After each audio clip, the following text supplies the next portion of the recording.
Hey guys, this is GamerCow. Welcome to another Legend of Zelda Link to the Past Randomizer video. This is my third take of doing this. First time was too many game issues with the emulator lagging. Second time, apparently my mic was not on an XSplit, but I made sure it is this time. So, heck yeah, this is going to be seed number 3 that I try and do for this. This is standard mode in version 29, so there's actually a bit of a change to it. And with the tournament coming literally within the next day, this is probably going to go up on Sunday, the tournament starts on Monday, there's over 500 people, literally 512 people in the tournament here. It's going to be ridiculous, absolutely ridiculous trying to sort through this. So it should be exciting. I have 7 rounds of Swiss cutting to a top 1 to 8 bracket system, and yeah, it's gonna be crazy. But it is featuring a slightly different variation on the standard mode compared to what we used to, and that is Randomized Swords. So what is that? Well, let's get into the game and demonstrate. So, you may notice Uncle doesn't have a sword on him at the moment. That is because of the decoupling of Uncle... Oh, nice hookshot. That's the decoupling of Uncle's item with the actual, like, being able to do escape or just walking wherever the heck you want at the start. So, standard and open mode are still things. Standard mode is where you have to do escape at the beginning, just like you would in a standard playthrough of A Link to the Past. That's too far away. Oh well, rip, time save from the hookshot. But Uncle doesn't have to have a sword anymore. Instead, he has to have a weapon of some sort. In this case, it's gonna be bombs, because, yeah, that's the thing. Alright, so that's a little bit on the scary side, but I have done more than enough of these to know that bombs only is a thing, and the stun prize is bombs too, which is actually really good to know. So, very good use of the hookshot already, being able to get hold of that. So, what kind of things can Uncle have? Well, obviously he doesn't always have to have a sword anymore, as we've just seen. He can give you the hammer, or which is the other easy one to play with, or he can give you other limited resource weapons, mostly involving magic. He can give you the bow, which will have a full quiver of 30 arrows. He can give you the fire rod, the cane of Samaria, or the cane of Burner as his other options. So, all kind of fun things. He can still give a sword as well. That was too far away. Whatever. Kind of not a great use of that, but that's fine. We'll deal with it. So, knowing how to do escape with all of these different weapons now is kind of important, because you aren't going to necessarily get a sword to make things nice and straightforward. So other than that, it's basically the same. You do have all of the same stuff as normal in Randomizer. Items are placed wherever, and you have to find all of the stuff necessary to beat the game, whichever dungeons you have to do. And yeah, that's pretty much all there is to it. It's your friendly gun variety, just with the caveat of you don't have to have a sword to begin the game now. And that is what mode the tournament is going to be playing on. Alright, it's fine, get rid of that. So now I think I'm just going to stick with the hookshot straight up, because the hookshot should be faster from here on out. It's actually a little bit slower to stun the guards here than it is to just outright knock them out with the bombs, but it's a lot safer. So I'm willing to take a little bit of time loss here just to make sure that I don't end up losing my ability to beat the escape here. The fastest I've done bombs only escape is about 6 minutes 13, and that's obviously getting the item at the end as well, or getting the bomb stuff at the end, because you generally do have bombs to spare if you don't play really poorly. So, speaking on stuff that way, obviously with limited resource things, it is possible to run out of them, so what happens in that case? Well, if you're playing in easy mode, all of the ammunition. Oh, this guy was stunned, so he actually doesn't stay dead. That's kind of annoying. I have learned a thing today, so you really want to kill this guy without stunning him. Otherwise, you have to kill him again when you come up. It's kind of annoying. So in easy mode, you have unlimited resources during escape only, right up until rescue in Zelda happens. If you have a magic weapon, you'll have a rainbow magic meter, which is infinite magic. If you have the bombs or the bow, then your arrows and, you know, bomb count never go down. So that's all well and fine. In standard mode, like normal mode even, difficulty-wise, you don't get any of those luxuries. So what happens instead? Well, if you save quit, there are 3 different save quit points that happen during escape. One is at Uncle, one is at Zelda's cell after you've rescued Zelda, and the other one is right where we're coming up to now at the throne room. This is a really, really slow escape. Whatever. One is right here. So if you save and quit and you come back, you will get some of your resources back from your for whatever item that you had. So if I was to save quit, I would have 3 bombs if I had less than 3 beforehand. If I had no magic, I would have 1/4 of a bar, etc. It's designed to be just enough to get you through the rest of the escape sequence, because you really don't need to kill very many things. And when it comes to the magic weapons, there are actually magic pots around in escape as well that you can use to actually recover yourself. So it's all very doable. Naturally, in this case, we've had bomb drops from the enemies as well when I've stunned them. You can just get bomb drops in general from enemies, and that makes things a bit easier as well. And just as normal with standard mode, you are aiming to get bombs in order to open up this area to get the extra items. It becomes a lot more difficult depending on what items you have available. Nice mushroom. Okay. Depending on what stuff you've got available, it really can become rather difficult to find them, just because, say if you're using Cane and Burner, you don't really have the spare magic to kill a bunch of enemies. So don't expect to always find bombs in Escape with the new stuff. That doesn't mean you can't try though, and you obviously should, because you don't want to come back into here if you can help it. Right, so this was about 15-20 seconds too slow. That is really good though. Liking the flute at the start of this seed. Seed's looking okay from the word go here. We have blue pendant, red pendant, oh, then again, maybe not. Tower Hera being a crystal is fine, but the other 2 being pendants, maybe not quite so fine. So obviously, with the fact that I no longer guarantee getting a sword at the start, I do have to find one in order to do stuff. It's the same as open mode at this point, where a sword is not assured. However, you can still play with a sword assured if you want to. That is actually a mode called Uncle Assured, and that doesn't matter if you're playing standard or open, you can have that setting on.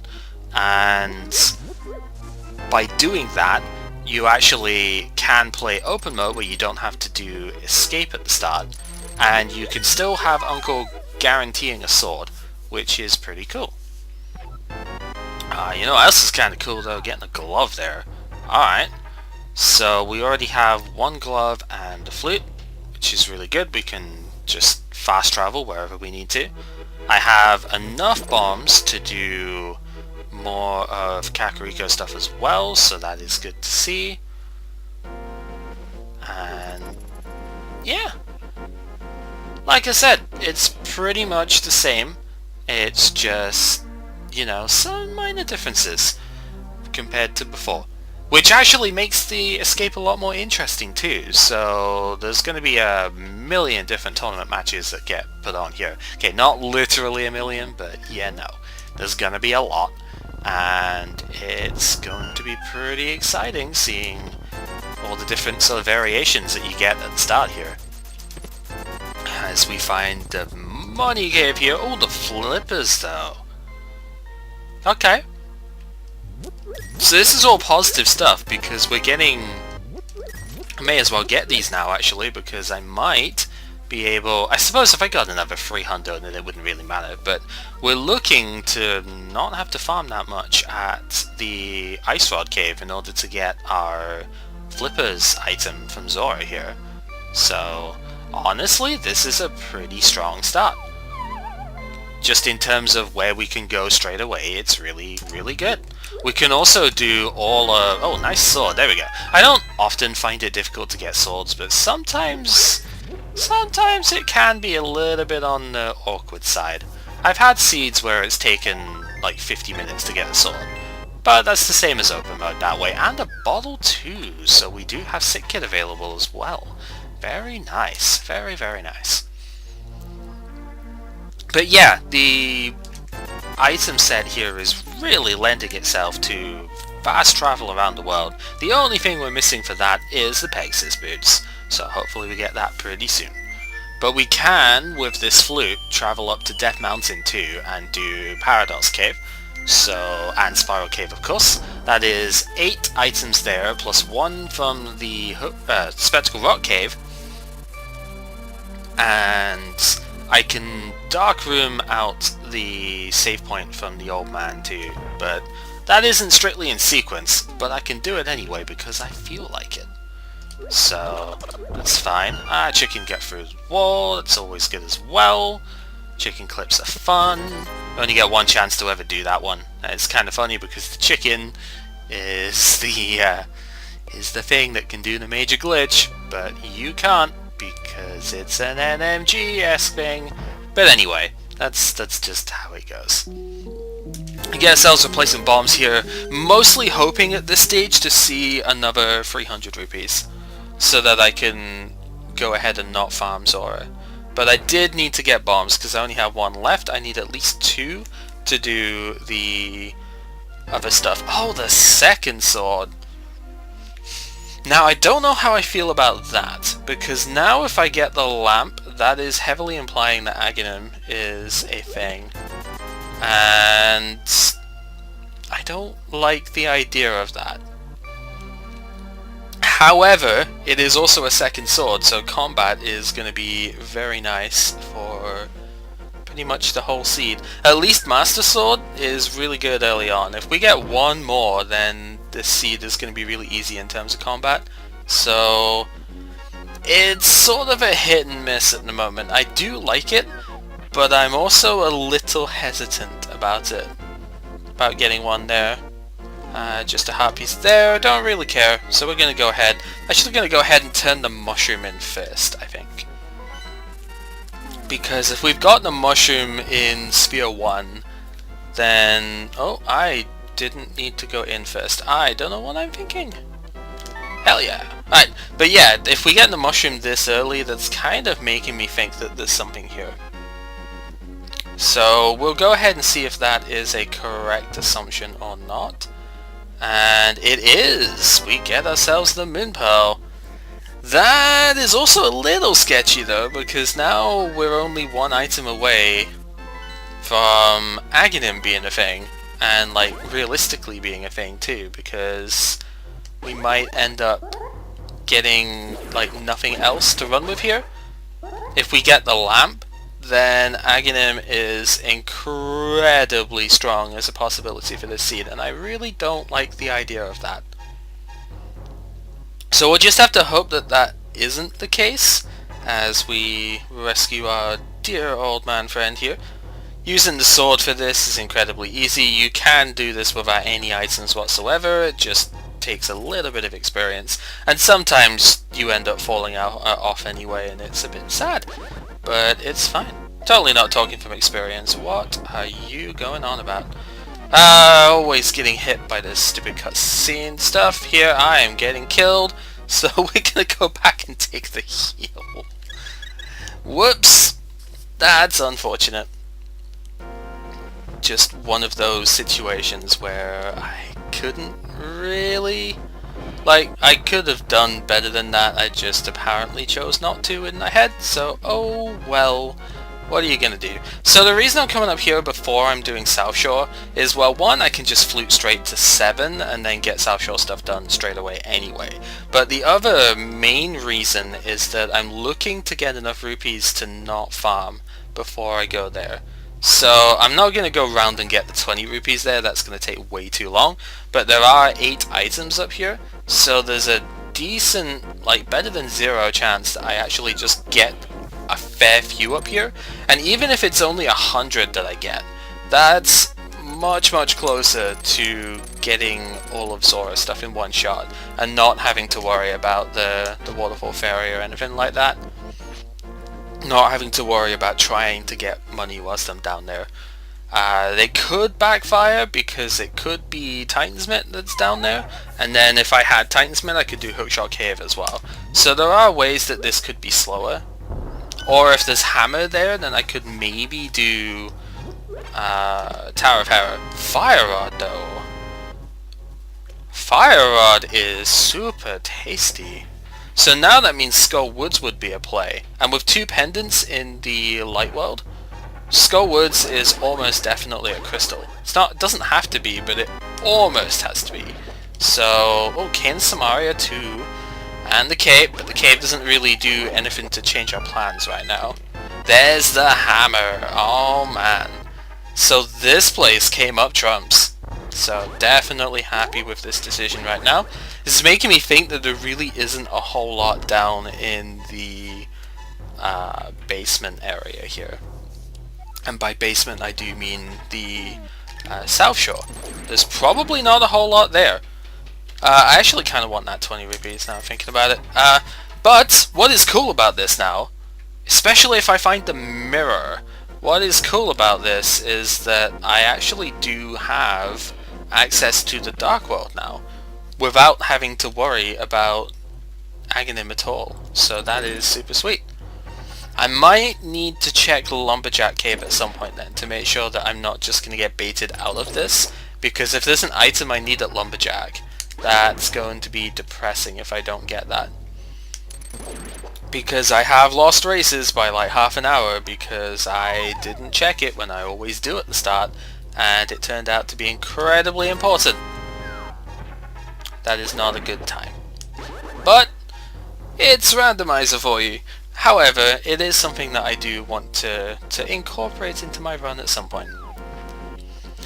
So the other thing, since we're going towards a dungeon at the moment, the other main thing that this version has changed is the order in which dungeon items are placed.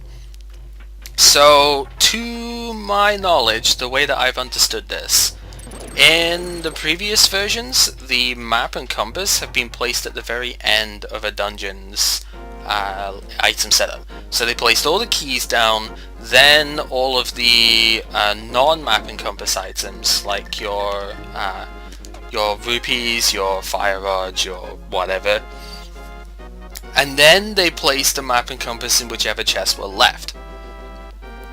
Nowadays, they start in reverse. They actually place the map and compass first and then work the keys and everything else around it. So the items are placed last. What does that make in terms of difference? Well, it actually makes it so that dungeons have fewer items, like fewer good items than they did before. By good I mean progression. So the overworld is a little bit more balanced than it was before. And it also... I don't know if I like that. It also generally favors having like high item counts in dungeons, like or dungeons with more items having progression in the first place. So Palace of Darkness, Swamp Palace, that sort of dungeon will be more likely to have progression than ones such as Ice or especially like Misery Mire. Even here, where you only have 2 items, it's a little less likely, but it really depends, like it still depends on the seed, because sometimes you just find a bunch of stuff in these dungeons, and you end up going, well, I thought there was supposed to be fewer things in here, but it just depends. Oh! I don't normally fail that. Well, that's unfortunate. I can use the fire rod to get around here. Yes, I was speaking too much and not actually paying attention to what I was doing. So that's like a 45-second time loss to that. Whoops. But yeah, the dungeon items are a little bit less likely to happen now, so you really do kind of have to check like just about everywhere, because one common strategy in the last sort of 3 versions, maybe even 4, I forget if v29 had this as well, I think it might have done. One of the main strategies was to do just dungeon rushing, where you end up simply going from completable dungeon to completable dungeon, sometimes even just going to the incompletable ones as well, just to rush dungeon items out, because far more often than not, most progression ended up being placed in dungeons. But that doesn't happen nearly so often anymore, so you do need to more thoroughly check all of the locations. Which I'm sure upsets some people, but honestly, to me, it's pretty much as expected. Let me down, Moldom. Oh my goodness. What was that, Moldom? Sometimes Moldom just decides to not let you get to him. This usually doesn't happen if you've got the Pegasus boots. So in vanilla, you dash down here and then he's off screen, kind of like this, and he doesn't get in the way. But oh my goodness. What is going on here? I just apparently can't play this dungeon today. Alright, so that is another 45 or so second loss to this. Super disappointing. I normally don't get messed up this badly in this dungeon, but Moldom does not want to play, and that is just how it goes. So hopefully we can just close this out now and get our 3 spins in. Please just let me down though. What is going on with you today, Moldom?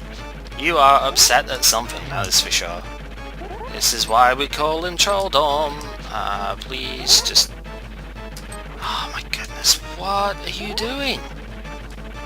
Let me do stuff, please. I maybe could have hit him there, but... Wow, that was ugly. Ugly as all get out. He at least gave me the item though, so I don't have to do basement. That is a very good thing here.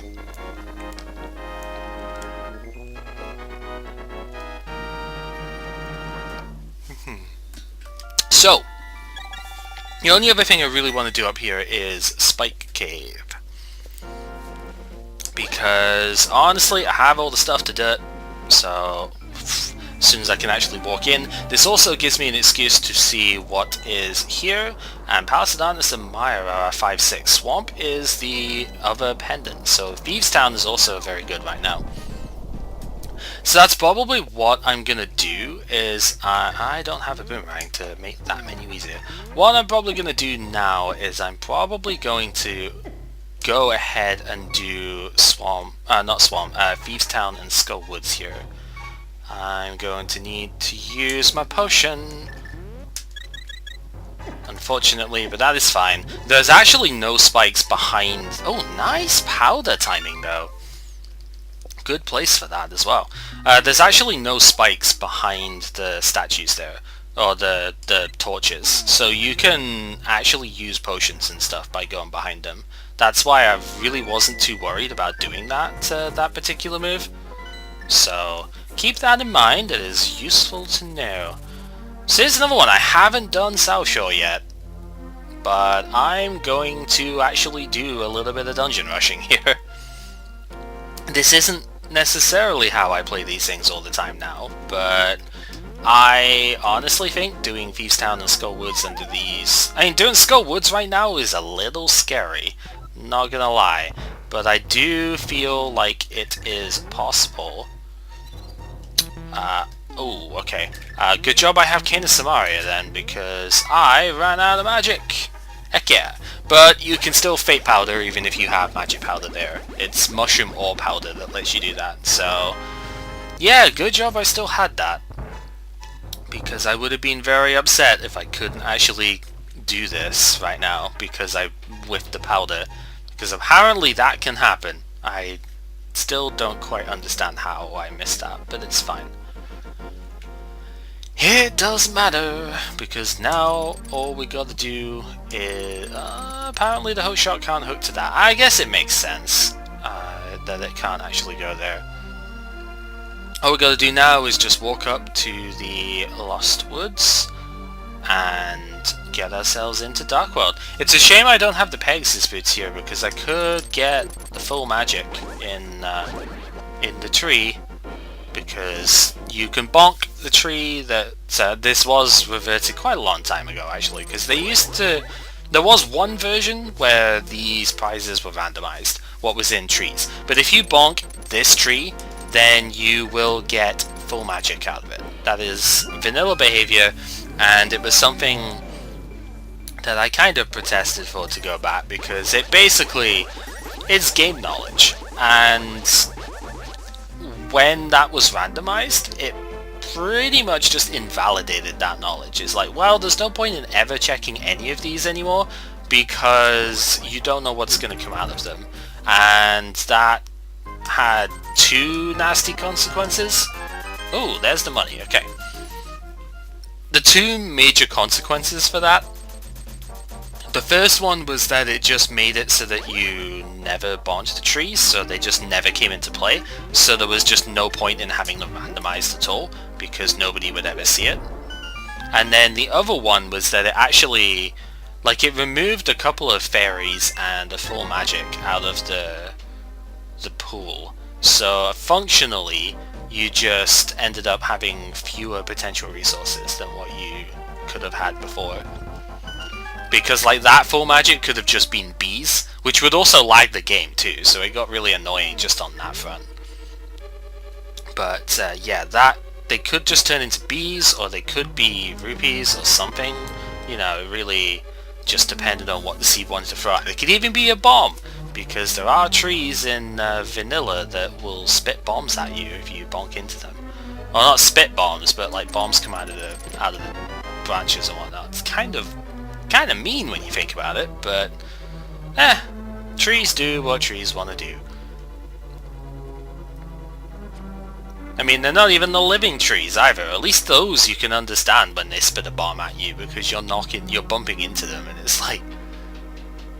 Actually, that is how you're supposed to know about the whole bonking into tree stuff in the first place, is because if you actually bash into a tree in the Dark World that is one that spits a bomb out at you, you can talk to the tree, and if you do, the tree says something. I think in English it was like quit dashing around, or watch where you're going when you're dashing around. You know, like basically quit bonking into me sort of thing. Quit running into me. And then I guess if you think about that and then you go, oh, what would happen if I ran into a regular tree then? And yeah, stuff comes out, and it's like, oh, that's pretty cool. I don't know, I thought it was kind of neat. Like, there's a lot of really unusual things in this game that way, a lot of unintuitive things, but it actually makes a lot of sense when you talk to stuff, because a lot of it is actually hinted at by the game if you pay attention to the dialogue. Those guys that tell you a story for 20 rupees are a good example of that, because they actually do tell you game information that way, or some weird ones that you wouldn't necessarily think of. A lot of odd places, like the Waterfall of Wishing and the guy who opens the purple chest, stuff like that is also given in text boxes in game. Oh god, I might actually die if I'm not careful, so definitely going to be using the powder on the way out here. These guys always move in a clockwise fashion, so if you are kind of getting overwhelmed by them, just wait until they start moving, and then you know exactly what direction they're going to be moving in. You don't know how long they're going to be moving for though, so you do have to be careful of that still. But everything, all the rat-based enemies do move in a clockwise fashion, so... Right, so we get ourselves our health back. That's why it's really, really good getting that powder. So even though I did have to use a potion to get it, it is still an overall net positive getting that powder. Because that way I don't die in stupid ways like in here. So I'm gonna have to open this anyway because there is only one dungeon item left in here, so I'm gonna have to open this just in case. It was in the big chest, but I wouldn't have known that. There's no way that I would have skipped this anyhow, because it's such a big gamble at that point, for no benefit either. There's absolutely no reason to skip that. So there's literally just nothing going in that sense. There's the mirror though. That is super sweet to get right now. Although that does open up Pendant Swamp Palace as a go-to area, which isn't quite so sweet. We'll just have to see how that goes. But Mirror and Flute is just a fantastic combo for mobility in the world, and that by itself speeds up seeds an awful lot. So I am very, very happy to see that.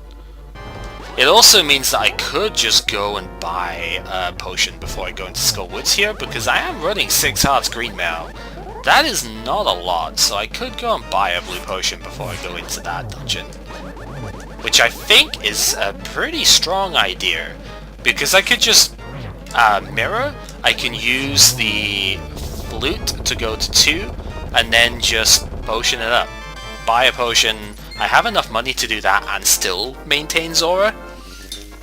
So buy a potion, then come back and use the portal which is left here and continue on my Dark World adventures. So that seems like a very strong idea. A very let's not die kind of idea, which is definitely one I appreciate. So let's go ahead and do that. I don't normally buy a bunch of safeties, but this is the sort of situation where getting one is going to be helpful. So I honestly have absolutely no qualms about doing this, because chances are I'm going to need to use that when I go into this fight. So it's all good. So now we can start scooching up the north side here. We can get our check. I actually need to go down for this one. Where is it? Where is it? Here. Can do our check into the sea house here. Don't forget this. This is what cost me in the first tournament. Ether. That could be good. We do need to do both Maya and Turtle Rock, so chances are Ether's going to be necessary. Not guaranteed, but pretty good odds. And then, since I do have the cape, I'm going to go ahead and check the bumper cave up here as well. That seems like a pretty solid plan. See what we find in here. It is an arrow expansion. Don't care. No point in going for that, because honestly, arrows, extra arrows are nice, but they're not required. Let's be real.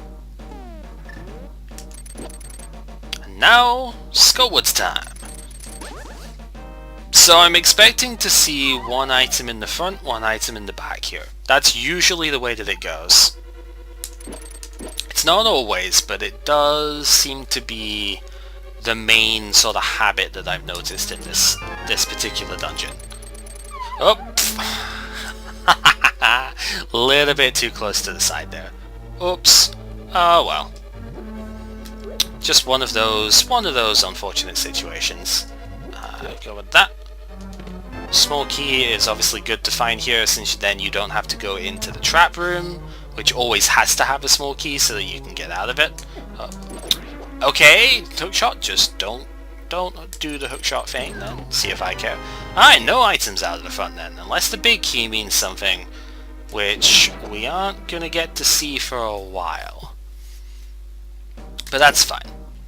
So, not too much more to be said on that front.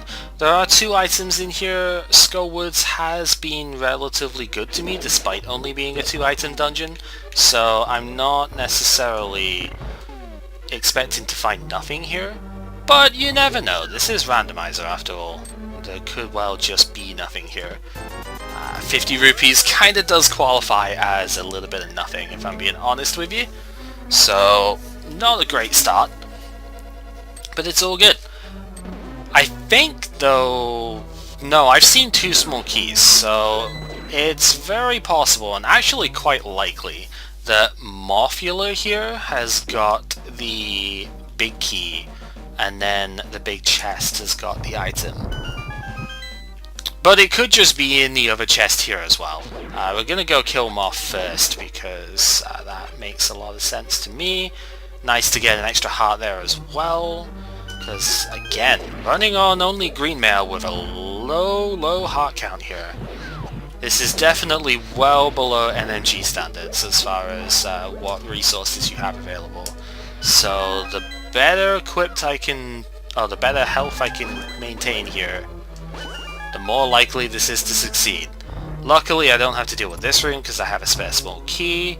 I'm actually going to go ahead and take this as well, partly to lure the guy down so that I don't get grabbed in the pit, because that can happen and you get sent back to the start. It's really annoying. And also so that I have 1 extra fire rod shot for this fight, because it is likely to be necessary. Oh, like having sword beams for as long as I did there was also quite good. Nope. Oh, how did I not get hit there? That was quite something. So I'm out of fire rod at this point, and Morph is camping at the top like, what? But it's fine. If he's over spikes, you can't damage him. That's really the catch with this fight. Hey, it's a big key. Who would have guessed? Meh, whatever.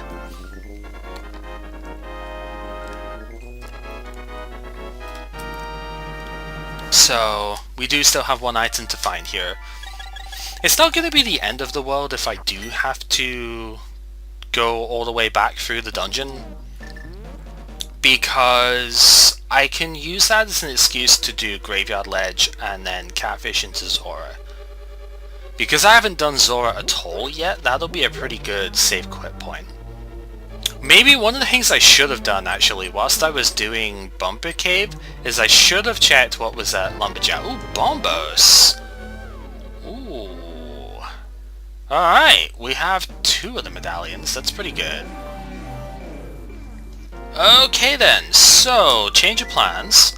Instead of doing all of that fun stuff, I am going to go ahead and do the South World stuff here. So, one question here really is Swamp Palace, yes or no? I want to say no, but it is Green Pendant. It's like, if I find the bow, then I can do Palace of Darkness up, right? So it could be worth doing. It's a little bit frustrating that it's even an option right now with how early we are into this run, but I feel like it could be worth it. I kind of wish I could put that back, but oh well, whatever. Blue mail, that would be nice to have as a safety net before Morph, but it's fine. That's not even a problem right now. There's a lot of overworld to check. And Swamp is a pendant, so it is most definitely taking a risk if I was to do it now. No doubt about that. This is 100% a huge risk as far as time goes. Now obviously this isn't a race, but if you consider this as being a tournament race, you gotta feel like doing this at the moment would be a bit reckless. So it's almost worth considering just not, because it feels too risky. And maybe that is the way to look at it, but I feel like we can have some fun here.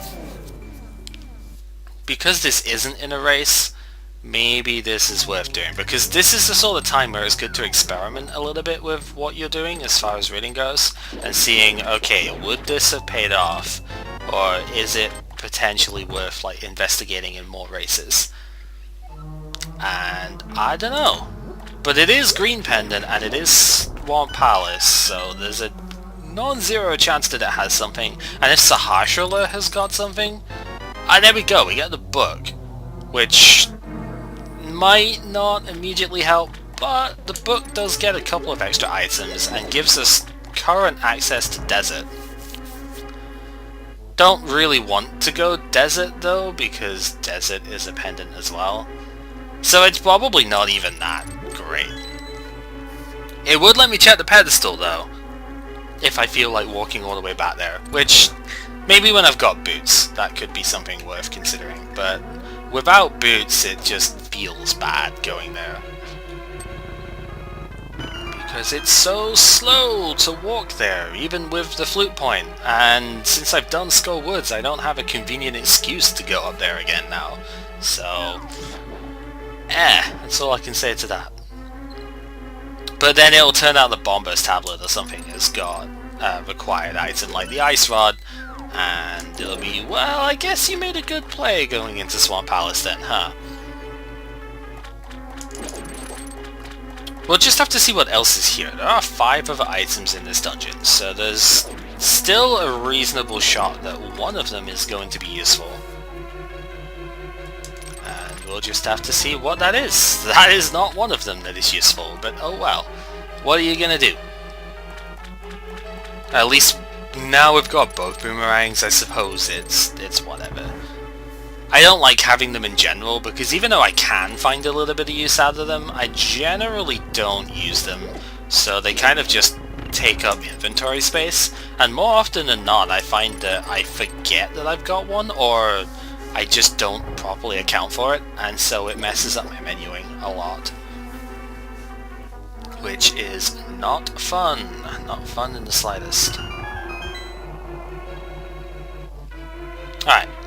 But regardless of that, I am going to go ahead and do the rest of the dungeon here. Hopefully... I'm not sure how the water bubble thing didn't hit me there, but whatever. Hopefully we find something else good. Compass and a heart container. I mean, a heart container is not the worst thing in the world right now, but it's definitely not what I'm after. Because I can handle most of the game on these sorts of limited resources. Even though you really wouldn't think it when you look at it there. Big key... Well, I'm going to have to come back in to do right side anyway, so I'm not going to go backwards now. I think it's too late. We'll have to come back in. It's not even right side, it's left side. It's right side if you're turned upside down, but normally you wouldn't want to do that, so... So let's just see what Argus has here. Because we know there's going to be at least 2 items left in this dungeon. Argus might drop the map here, which would mean there'd be 3 items left in the dungeon. Just going to walk away from that, because I know it's going to hit me.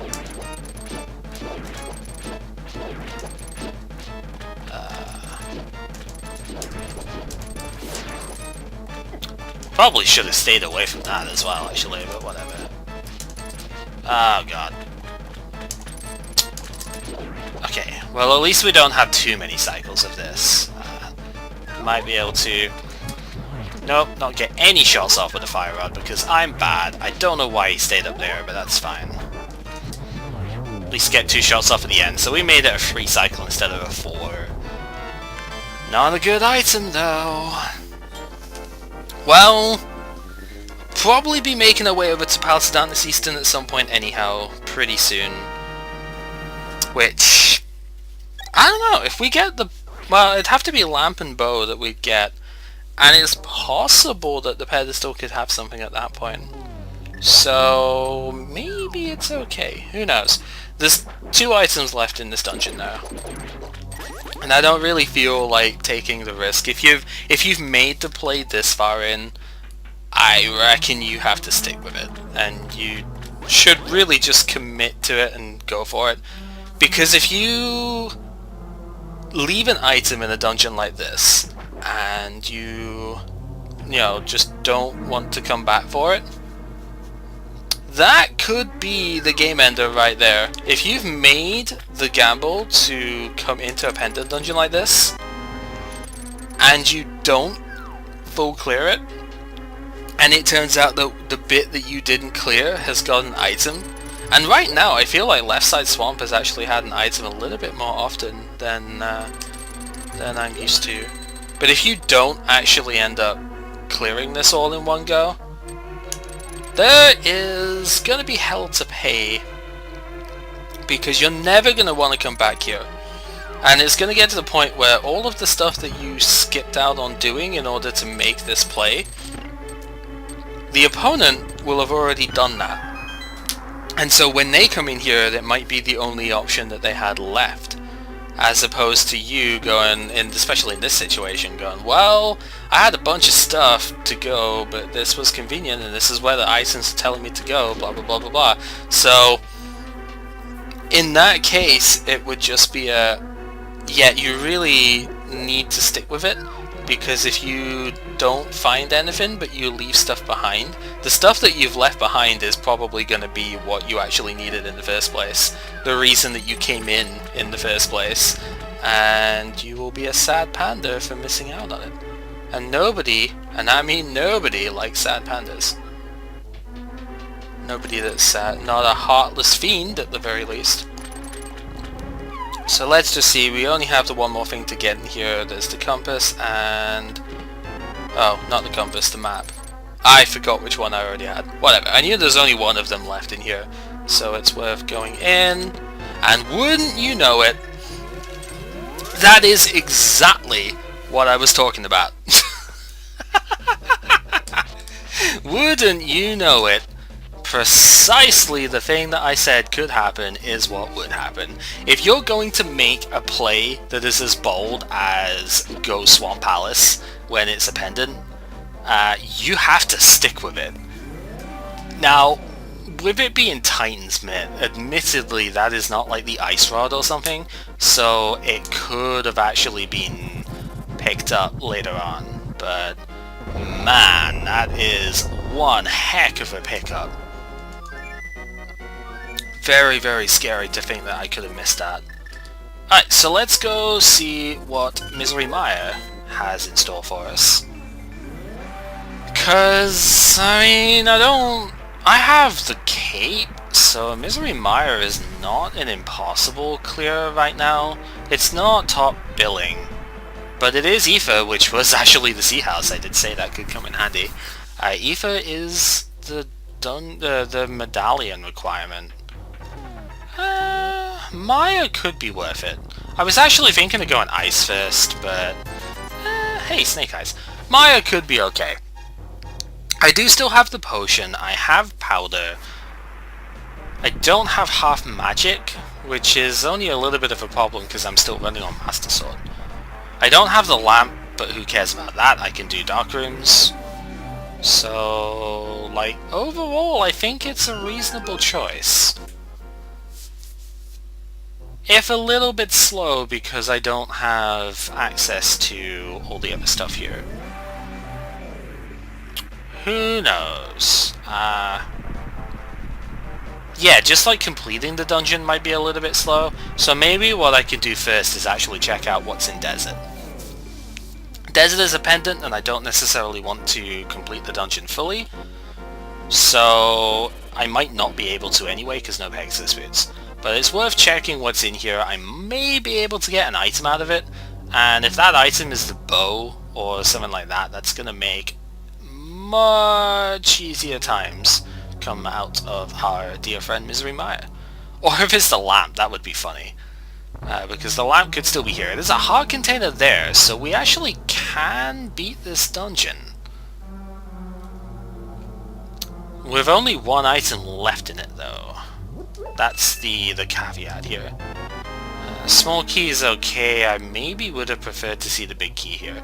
But it could also work out, because the other item could just be over here. And then it'd be like item, big key. And we'd be good to go. So maybe this will work out anyhow. Who knows? There is big key. Have to look at what is up here for completion and sake. It is the map. Alright, so now unfortunately need to see what is in the big chest over here, which could be just a whole load of nothing. But it could instead be the item that we require to make sure that everything else in this dungeon is done.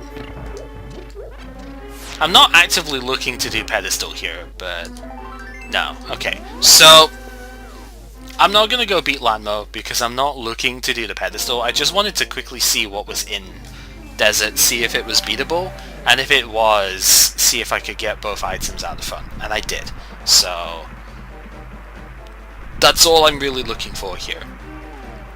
Luckily I still have the potion here, so this is definitely on the realm of beatable. We need the ice rod and the bow, and that might actually be all I need for go mode here, because the ice rod is what I need for Turtle Rock. I might still need Quake.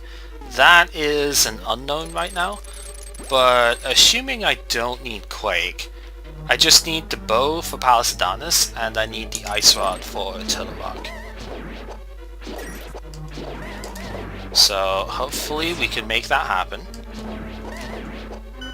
Really is running on very low hearts right now though, but luckily we have powders, so we should be okay. I saw that coming from there, so we don't have to worry about doing that.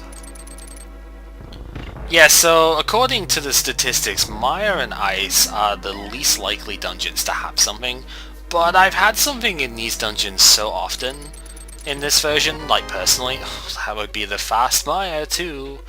I've had something in these dungeons so often myself that I don't necessarily buy into that quite so much. But regardless, they're crystals that need to get done, and I mean they could be go moded potentially, but please don't die. Thank you. They could be go moded, but I think it's still worthwhile doing this here.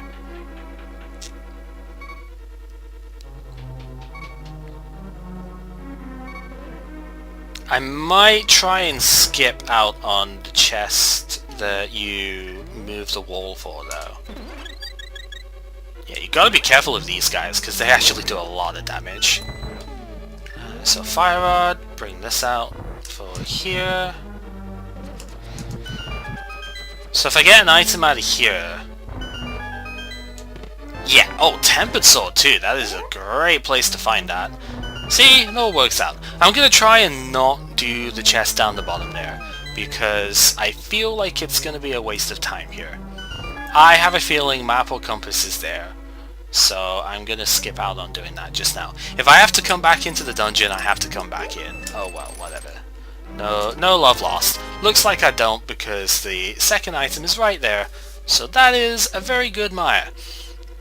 We get ourselves another sword too. If I go moded this dungeon, I wouldn't have the Tempered Sword here. We'll have to see if that comes back to play later on, because this could end up being a situation where the other sword is readily available, so I wouldn't have actually needed it in the first place. Who knows? Right, I definitely need to get the full magic here. We're about to do Dark Mire, so I need to make sure my magic is full, because I'm gonna have to use like powder and stuff up at the top of this. And I definitely want to use the cape for Vitreous. Alright, so hold your sword out right, walk along the wall here, tap down, lift the pot, and then apparently use the mirror because you're an idiot. Willard, is that you? Man, I don't know why I had the mirror out there. I thought I had Cane of Samaria. I wasn't even looking in my ocean there. Oh well. Just means we have to do this room again, which is not actually that big of a deal when you've got sword beams. So do that, and actually this works out. Like, it doesn't work out, obviously, I'd have rather just been there, but it does actually mean that the crystal switch is not hit anymore. You know what, I'm going this way. Can't tell me otherwise. It does mean the crystal switch isn't hit anymore, so I won't have to worry about the third room. So, obviously, that's a bit of a time sink. I've been kind of a little bit derpy in places in this run. Like, the Tower of Hera was a massive misplay of good proportions. I'm gonna powder this. I need all the health I can get here, so we'll do that, and then I'm still gonna get the magic here as well. I kind of understand how it happened. I'm just disappointed that it did, that I ended up going to the mirror instead of the Samaria. So I tapped left twice instead of left and down. That's what it was. So from the top, you hold your sword out right, you hug the wall, the top wall here, tap down, you can put the block down, and then push the block up onto the switch, and away you go. Easy as you like. You can do it without getting hit too, but it's not necessarily as easy. So here I just tank 2 hits, and then I can walk down. I'm holding up left the entire time I'm tanking those hits. And then to this is just a simple get about to there, place the bomb. Bomb just explodes on the wall. There's a great amount of leeway that you have on that, so that is not remotely problematic.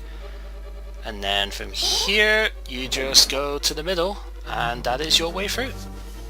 Darkmire is not that much of a problem. So from here, gonna go ahead and use the powder on the anti-fairy up here, and then we're gonna set up for cape strats.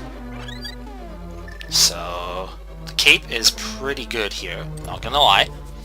And the reason it's so good, you want to just walk up a tiny bit here, and then just put on the cape and slash. So long as you've at least got Master Sword, you can do this without much of a problem. The cape does not drain magic whilst you are slashing, so it takes a long time to drain that bar. And if, what am I doing? Mirror. There we go. If you have at least Master Sword, then it will be able to slash the guys, and you can run this fight down really well. The other thing that you do is you tap up, oh god, you tap up a little bit, because tapping up, like if you're hugging the bottom wall, then the eyeballs tend to be able to get back up the screen a little bit. But if you mash well enough after you've tapped up slightly, you actually completely get away with it, and you just you can kill them before they get back up the screen. Might not always happen with Master Sword, because Master Sword doesn't kill things nearly as quickly, but it's still worth considering. I could have done a Gina here, but I don't think a Gina has anything. I'm just gonna go straight for Ice Palace here. Actually not quite straight for Ice Palace, I'm gonna do Mini Mode on Cave first, because we haven't done that yet. But once I'm done with that place, as we now have 28 bombs, jeez. Once we're done with that place, we're going to go ahead and do the Ice Palace. So I don't think there's anything here, but this is a good time to check it because we're in the area. So if I'm ever going to check this area, this is the time to go about it. So that is exactly what I'm going to do. The other place that I could go is... oh, and it has the bow! Oh well, I could have had that a long time ago. But how much does that actually matter? Because what would it have done for me? It would have made the Vitreous fight slightly quicker. That's about it, to be totally honest with you. The bow wouldn't have immediately done much else for me. But this is why you still check the early game stuff, and there's the lamp! Okay, so that puts pretty much everything in logic here. I might want to go ahead and check what is on pedestal before I go up the mountain, because the ice rod is the only thing which is missing at this point. And if the ice rod is on the pedestal, then I need to know about it, because the pedestal is beatable in this current state. Land mode is, possible to go to. The lamp makes Eastern Palace possible, so it could be there. And that is the only thing which I am still missing. Granted, the boots could be a thing. There's a 1 in 22 chance that Ganon's tower is actually locked by the boots. But assuming that we don't need to get the big key off of the torch, the only thing that I still need is the ice rod. Now, I reckon it is probably in Turtle Rock, because that's usually the way it goes. Or it could be in Hookshot Cave, like around Turtle Rock. But I reckon it's there. However, I am not trusting enough to even like go, yeah, that is definitely where it is. So my policy in this case generally is to full clear the crystals that you still have left to beat, and then go up to Turtle Rock. Man, I messed that up. Haven't messed that up in a long time, actually. Disappointed in myself. Oh well. Yeah, so I'm gonna get all the items out of here. And hatred. Get all the stuff here, and then once I'm done with this, go do the pedestal check, and from there I want to go do Palastanis. And I can still check Sahashala at that point too, because mirror is a good thing. So I can check Sahashala.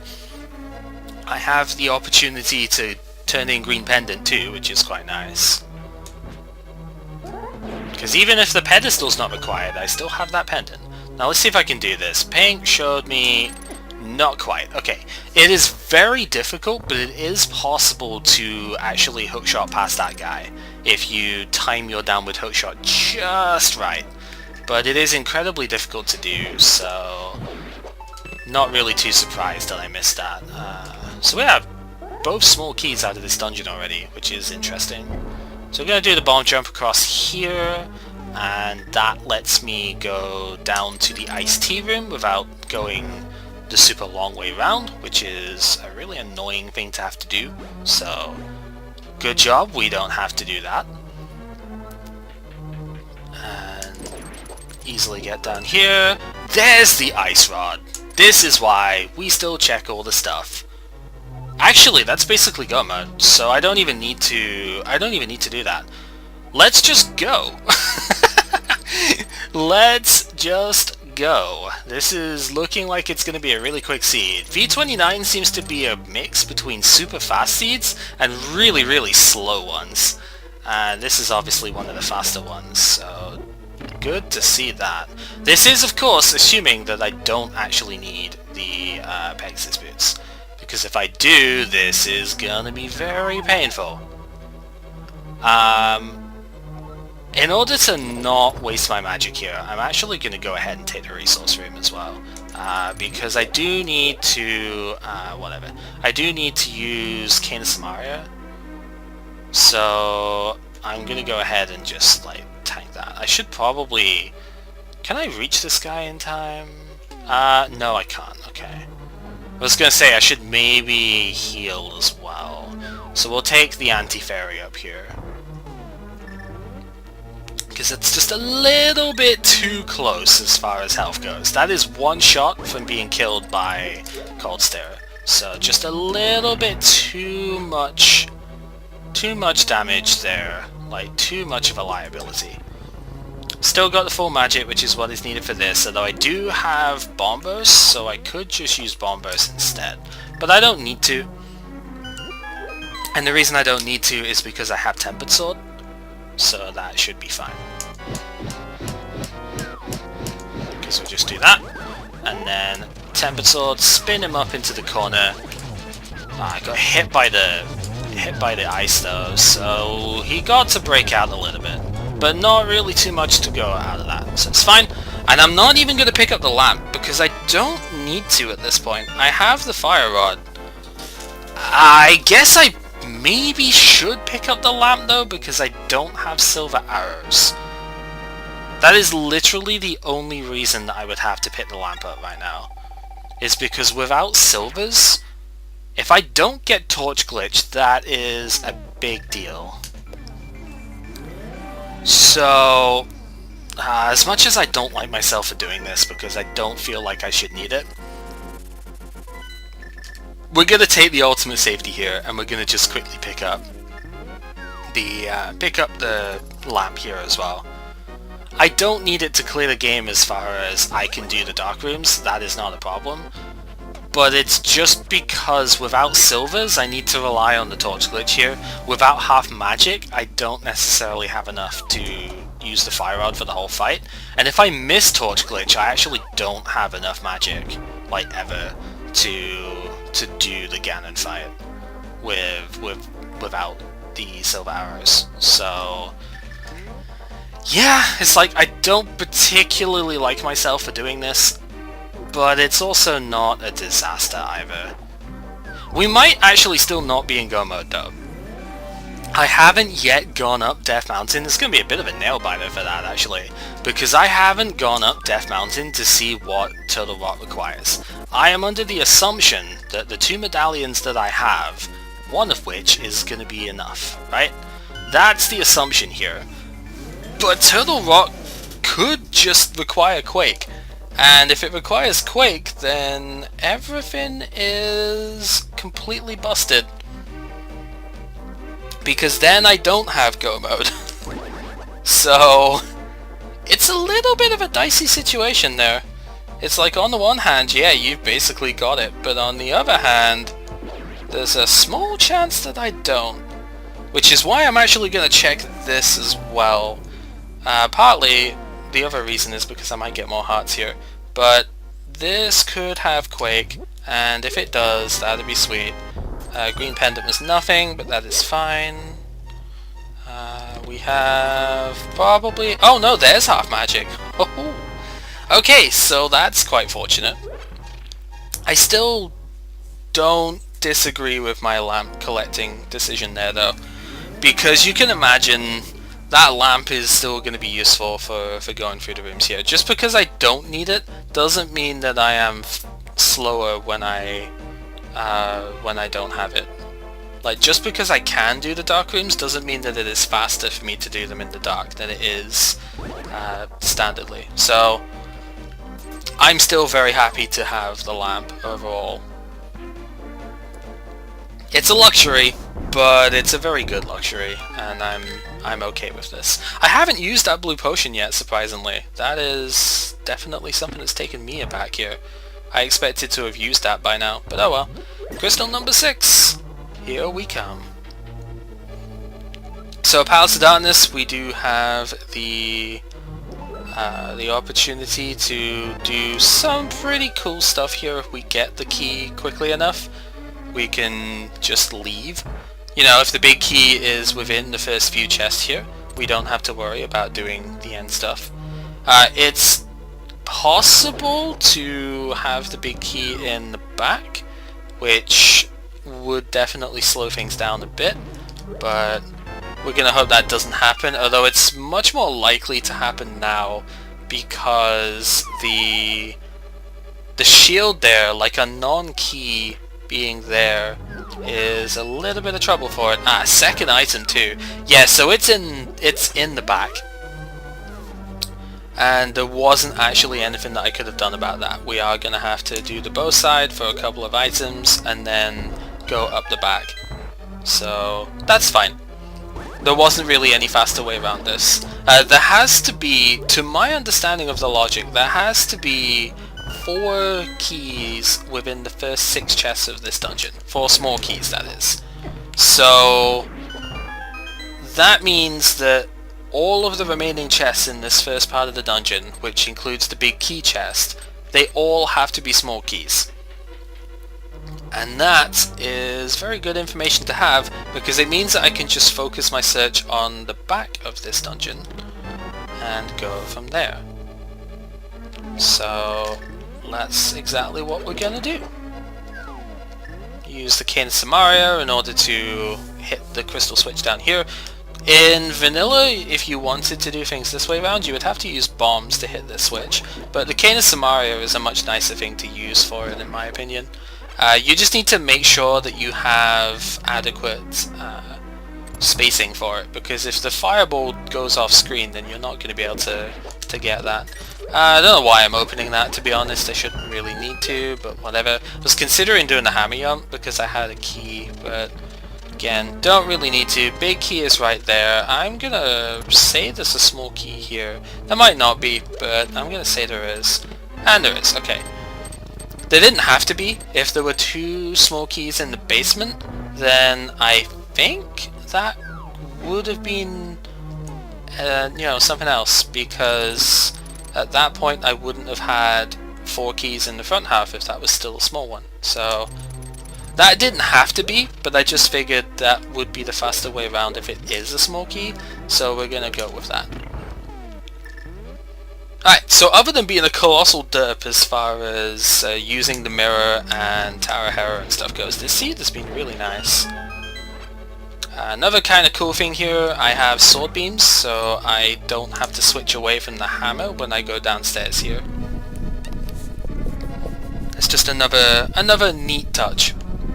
I also didn't have to kill Lanmo, which is fine. I didn't technically have to kill Argus, but I wouldn't have known. I would have full cleared that dungeon anyway. So I'm pretty happy with the way that that worked out. My rooting in Ice Palace was pretty normal for me, but obviously getting the Ice Rod there worked out quite well. Taking the hit intentionally here so that I don't have sword beams in this room, because sword beams really mess up the kill on the turtles here. We'll just wait for these ones to come down. Not the fastest you can do that room, but definitely not a slow turtle room, that is for sure. So I am okay with that. And then we just have the Helmasaur fight here. I never knew that you could use bombs on this guy. I always just assumed that the hammer was the only way that you could do this, but the bombs unfortunately generate a ton of lag, so you really don't want to use bombs here. As a result, 17 hits with the hammer is what it takes. Lots and lots of lag coming out from having the sword out here as well, so we'll just switch to regular shots. If you can time it so that there's a fireball set going on screen when you break the mask, it will despawn that. So that's always fine. It will not despawn them if he's getting ready to shoot them though, so you do have to be careful about your timing. And hey, we have another heart. That's actually really good timing to get that too, because it minimizes the amount of downtime here.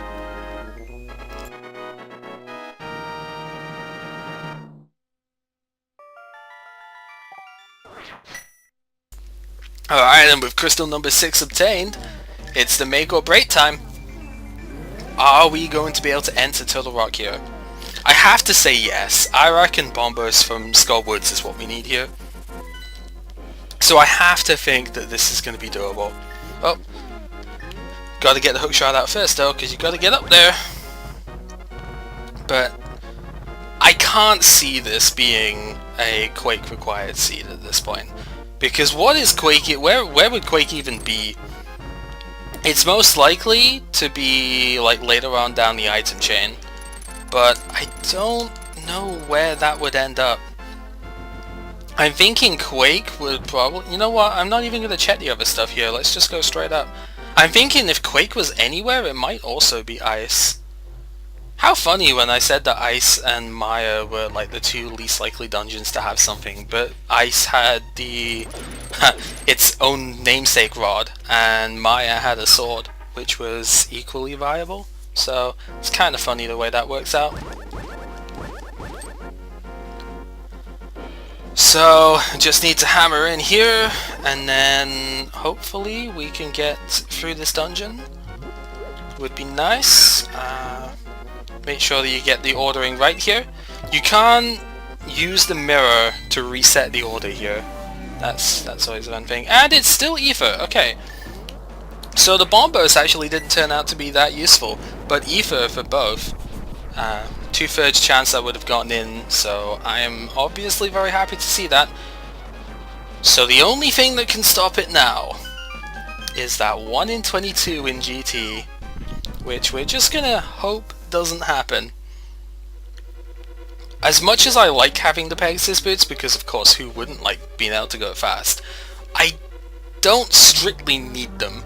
And if this turns out to be a seed where I don't require the boots to win, then so be it. I'm okay with that. This would be kind of funny if Pegasus boots were actually on the pedestal though, because he'd be like, well, probably should have gotten them. Other than the execution blunders in this one though, I do actually feel quite good about this. If this was in a tourney race, the only reason I might feel slightly behind is because of the poor play in Tower of Hera and the mirror back in Misery Mire. Between them, those two errors cost me, I want to say, about 3 minutes. Oh, I didn't get this, unfortunately. Which is not great, obviously, but it's also not that bad when I pretty much nailed everything else in this seed. Hey, big key too. Could this be the one seed in existence which is actually a fast T-Rock? If there's a small key in the change room chest, then this actually would be. But that never happens anymore, so we're not exactly going to expect that. You can always hope, but never expect. But yeah, surprisingly good. One other really nice thing about having full health here is that you can use the sword beams to hit the switch. So that is a very good touch, and expected. You literally never get the fast TR anymore, so I am still going to have to open the big chest. That is just part and parcel of what goes on here. I want to switch to the powder here though, because I don't need to open the big key chest since I already have the big key. Which means I can save the key from the pokey and not bother going in there. So that's pretty good. That might save me doing laser bridge if it turns out there's a small key in either the big chest or the crystal roller room. But that does mean that I have to deal with these guys, because if I don't deal with them then they're going to be a pest when I walk backwards there. I didn't. Plus it just gives me healing on the way up as well. I guess I poked instead of spun against a guy to begin with, so oh well, whatever. Get a health back from that.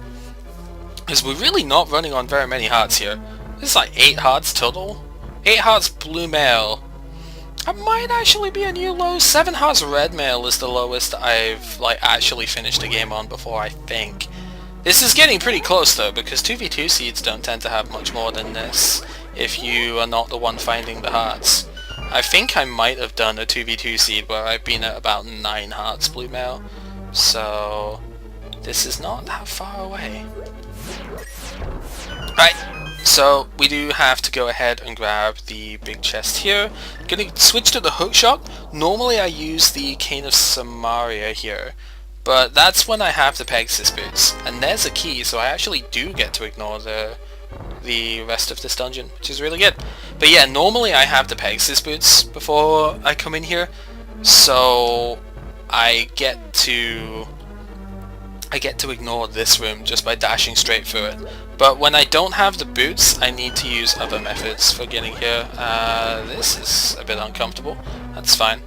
I'm not even going to bother opening that chest. The only thing that I could really want at this point would be silvers. But I don't even need silver arrows. Silverless Ganon is fine, especially when you've got the lamp. And I have the cape as well, which will help out on the Ganon fight. So I don't even need to get silvers. Don't get me wrong, they are great, but if I don't need them, then there's no point in wasting my time looking for them, you know?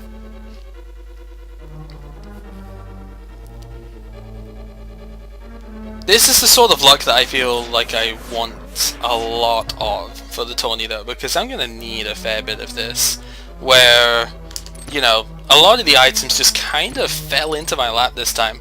That I had an inkling that Swamp Palace would have something, and so I went for it even though it was a pendant, and it did. It had the Titan's Mitt, which was obviously incredibly important. And I had a feeling that if I just go moded, or if I just went for crystal dungeons from where I was, I would find the ice rod to do this, and it worked. Not missing out on the bow, even though we almost did. There was potential to miss that bow at the start here, but we didn't, which is good. I'm gonna cape this actually. See, do you actually speed this up by using the cape here? I don't know if you do, but I'm gonna just bring the cape up because I can. There we go. I don't think it counted the spins there as spins. I think it just counted them as slashes for some reason. That's fine. Oh! This is a run where everything has just fallen into place. How fortunate can you get? Oh well. Sometimes it just happens. Now, only one obstacle remains, and that is Ganon's Tower. This is a pretty good pace. It's not anywhere near the fastest I've done this stuff in this version. I have actually finished a seed by now in this version, but that's generally when you get boots and you don't have to do Turtle Rock and a whole bunch of other fun stuff that way. But this is definitely up there as one of the faster seeds, so good to see, very good to see. So always nice before 80 minutes is up to get into Ganon's Tower. That is one of the sweet things that you can have happen here. So let us see, where does this big key end up? Now my default strategy for Ganon's Tower is to go right side if there's a small key. That actually hasn't been working very well in this version. The big key has been very rarely on right side for me, but this could be a situation, especially if I get two small keys here. This is a situation where I still kind of want to do it, and part of that is just because I don't want to go look at the torch and just be like, oh no, it's there, and I'm screwed, you know.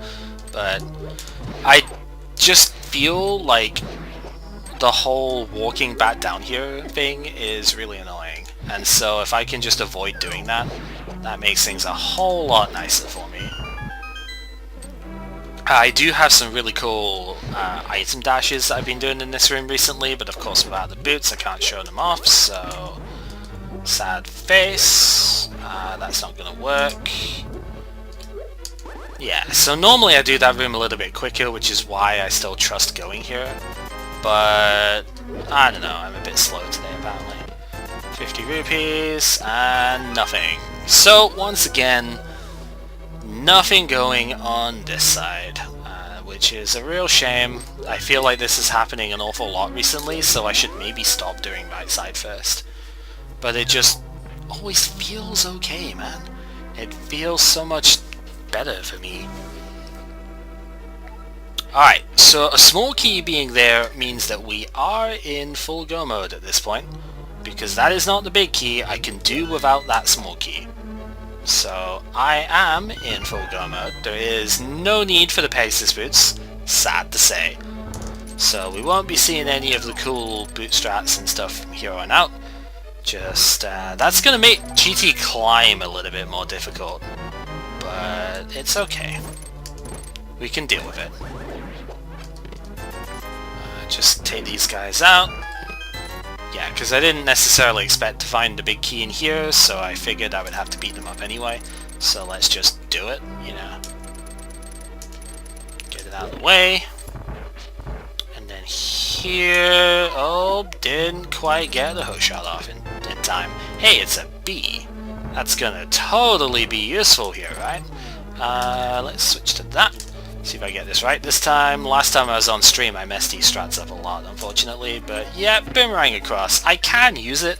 Magical boomerang is actually a little bit easier for me to do that with rather than the regular one, but regular boomerang is still fine. You've just got to switch to the hookshot and use the hookshot to get across. So it's still doable, but I don't find it as intuitive. Oh. So there's both single rupees, go figure. Pretty slow Ganon's Tower here. Not much you can do about it, of course, but it's a pretty slow tower. This could still be in tile room, and that would really put a dampener on this seed. I'm pretty sure, even if I had Pegasus boots, I think it would be a massive push. It would be plausible, but it'd be a massive push to sub 130 this from here. This GT has unfortunately just been a little bit too slow, and it's getting even slower because we still haven't got the big key. So yeah, an unlucky Ganon's Tower here.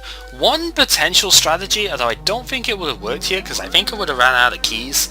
One potential strategy when you don't have Pegasus boots is to go hard on the on the left-hand side and just go like full left, and because that immediately lets you see whether or not you need the Pegasus boots because you get to look at the torch.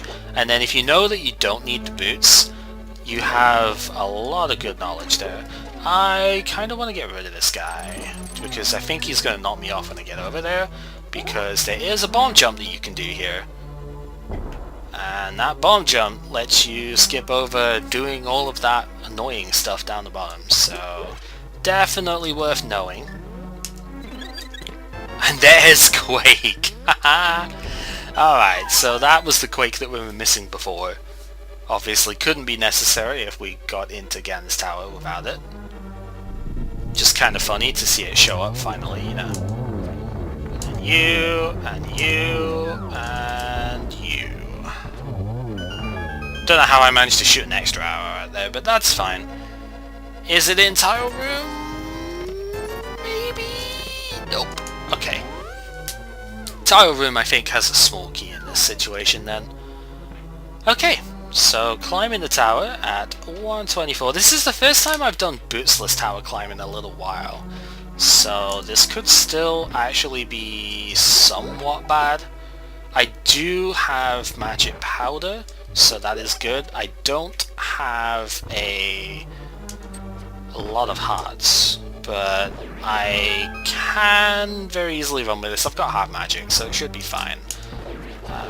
Yep, shoot those guys down. Very easy when you don't have regular arrows, when you've got silver arrows to hit them with. Very straightforward to do.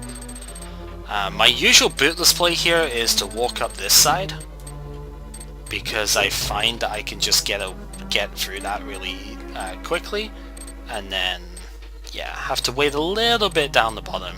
I don't know if it's possible to get back across and maybe go the left hand side there. That might be possible and it might be a little bit faster, but I haven't really explored it because I don't usually end up bootless in these runs. Must admit, it is a little bit painful walking all over the place with this, but that's fine. Half magic fire rod, pretty good when you don't miss like an idiot, but that's fine. There is small magic in the bottom left pot here, which probably gonna take, because that just gives me a few more shots here. Since I don't have the... oh, ouch. Please just... oh god. This could be bad. Yeah, that's pretty bad. I'm gonna get shot, so I'm gonna have to use the potion. That's unfortunate. I was hoping not to use that potion before I got up the tower, but oh well. What are you gonna do? Just the way it goes. So, when you don't have Pegasus boots and you have to walk through that room, this room spawns a bit quicker, so it is actually a little bit tougher to get your one cycles and stuff there, but that still went pretty well. So happy to see that. Gonna take the magic here and the extra health, because why not? Do I need them? Not really, but I'm gonna do it anyway. Now what I could do when I get up the top of the tower is I could actually just bottle a fairy at this point.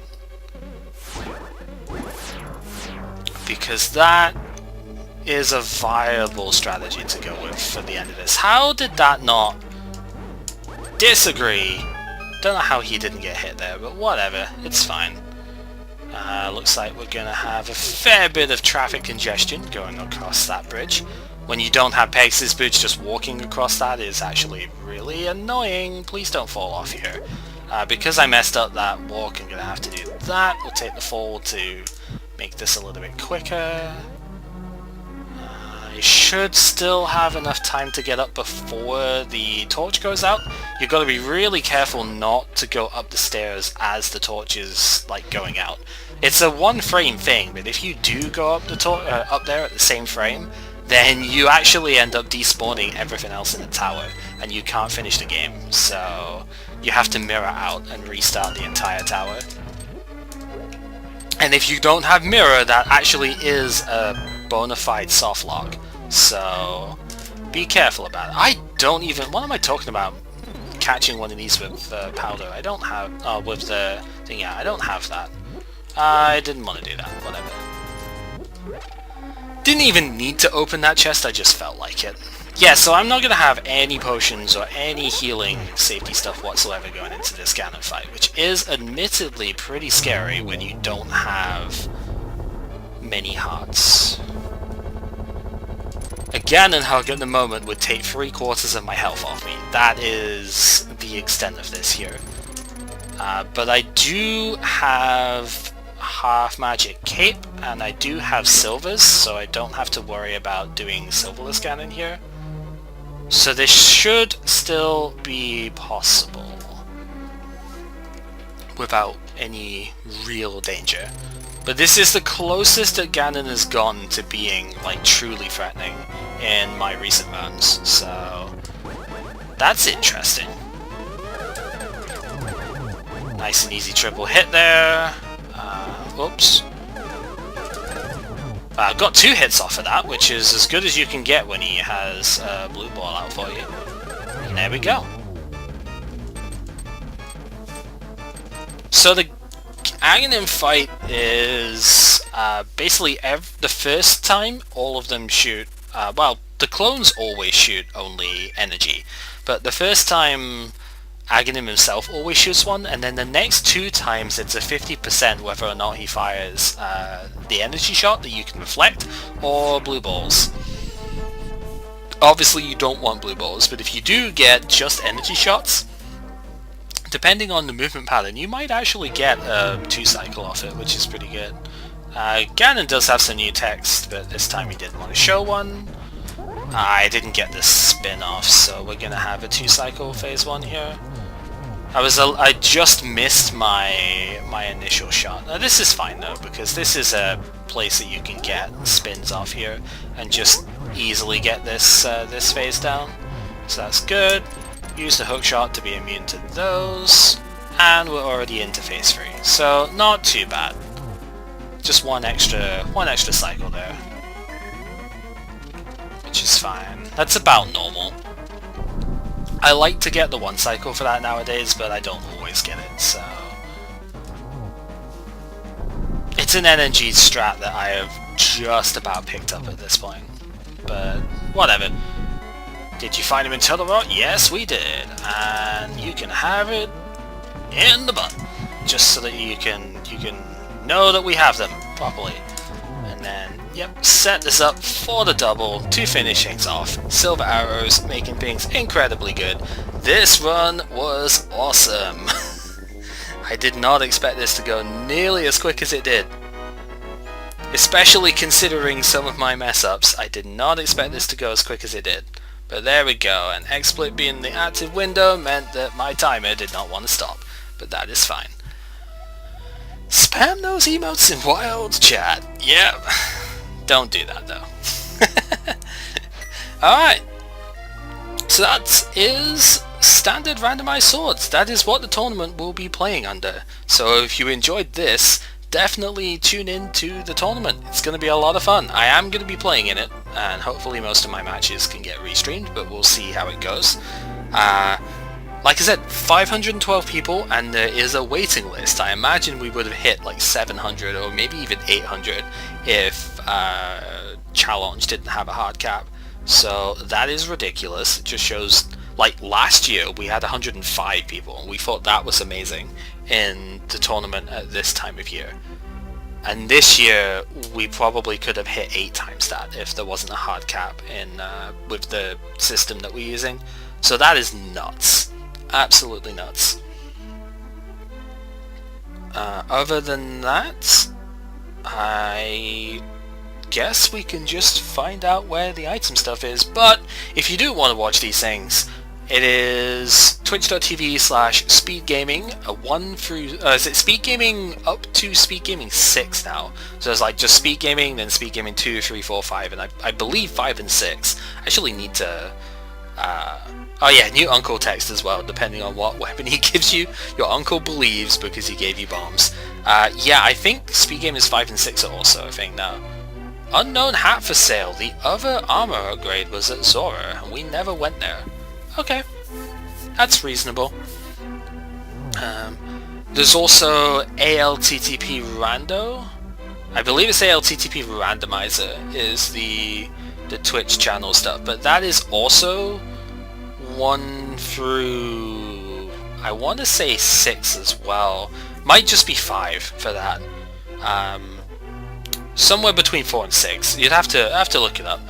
I can probably add that to the description actually. So definitely follow Speed Gaming up to Speed Gaming 6, and then able to have, if everybody stayed in the tournament for the full 7 rounds of Swiss, we would be having about 250 matches, like 250 to 256 matches per week. Not all of them are going to be restreamed, obviously, because we just do not have the resources for that.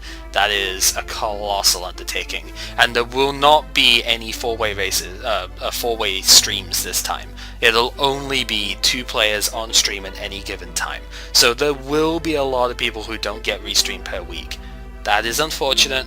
It is the logistics of doing such a gigantic tournament, though. They're just, like, I don't think there'd be any way for even dedicated humongous teams to be able to do this. We're gonna do the best we can, but we will be restreaming a ton of matches though, like several hundred for the weeks of Swiss. So if you've enjoyed this, I'm sure you'll love it when you see 2 people racing off against each other, and it's gonna be great.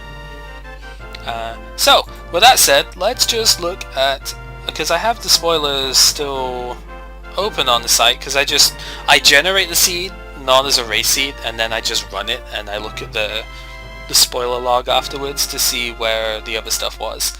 So let's go ahead and see. Pegasus boots were waterfall fairy.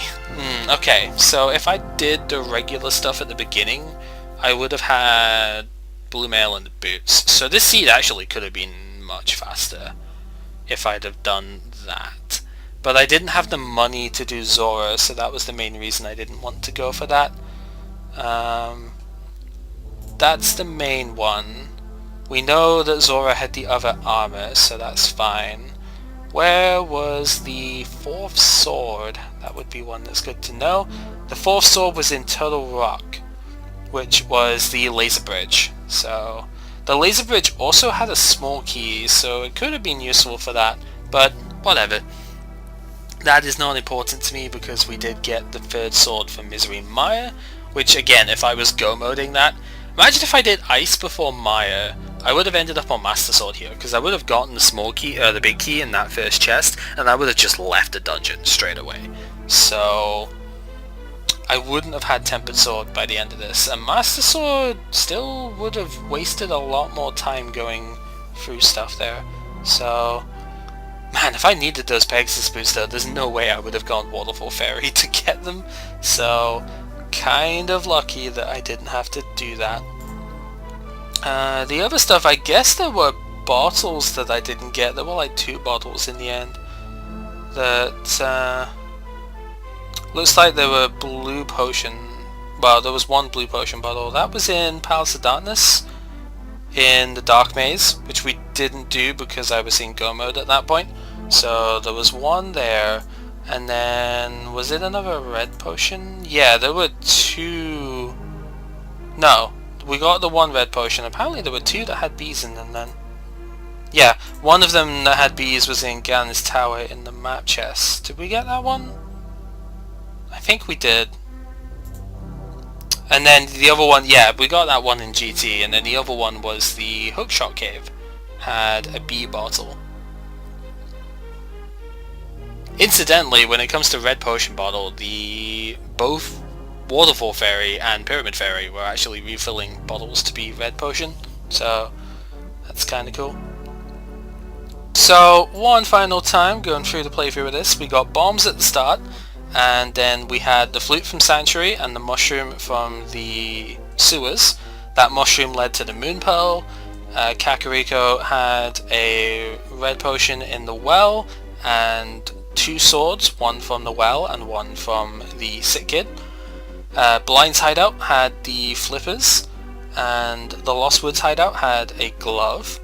Link's house itself actually had the hookshot, which is pretty cool. Not sure why that is the third level here when that's what you could have at the start, but whatever.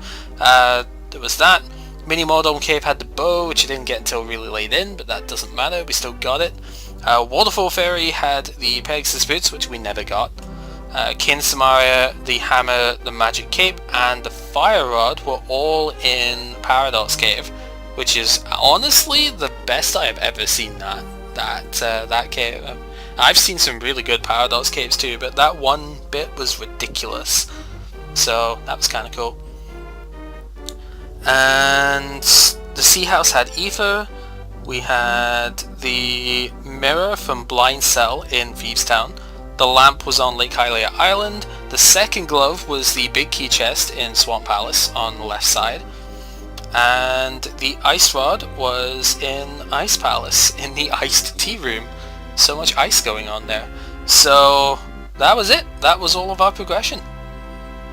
Really fun seed. Hopefully you have enjoyed yourselves. Like I said, tune in for the tournament that starts as early as Monday, and we should have a lot of fun. 512 people. Gonna be ridiculous. Till then, take care. Bye bye. Gonna be ridiculous. Till then, take care. Bye bye.